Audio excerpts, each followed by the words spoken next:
অপেক্ষা করছি আমরা বাসের জন্য। যাব হচ্ছে ছোটো মামার বাড়িতে। ছোটো মামার ছেলেকে পৌঁছে দেওয়ার জন্য। ছুটি শেষ। আমাদের প্রথমে একটা বাস নিতে হয়েছে।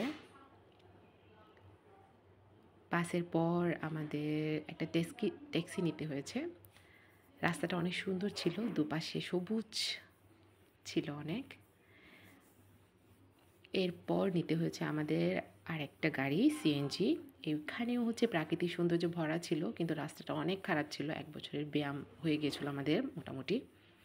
ছোটো মামার মেয়ে আমাদের দেখে দৌড়ে আসছিল। ও অনেক খুশি আমাদের দেখে। এটা হচ্ছে আমার ছোটো মামার ছোট্ট বাড়ি। প্রথম যখন আসছিলাম আশেপাশে তেমন গাছ ছিল না। এইবার হচ্ছে মামা আর মামি মিলে হচ্ছে সবজি ক্ষেত করেছে। বাড়ির আশেপাশেও কতগুলো সবজি লাগিয়েছে, সিম গাছ। এরপর হচ্ছে দিদি আর আমি মুন্দি খাইলাম। মুন্দি খাওয়ার পর খাবারের ভিডিওটা হচ্ছে আমরা দিতে পারিনি। মামি আমাদের জন্য হচ্ছে শাক তুলে দিচ্ছিল বাড়িতে নিয়ে যাওয়ার জন্য। শাক ক্ষেতটা অনেক সুন্দর ছিল।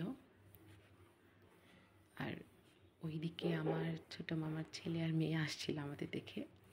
এরপরে আমরা বিহারে গিয়েছিলাম। ছোটো মামার মেয়েটা হচ্ছে একবার ভিডিওর সামনে আসে আর যায়, এত দুষ্টামি করছিল। এরপর বিদায়ের পালা। মামা আমাদের জন্য গাড়ি দেখছে। সবাইকে বিদায় দিয়ে আমাদের হ্যাপি ফ্রাইডে শেষ।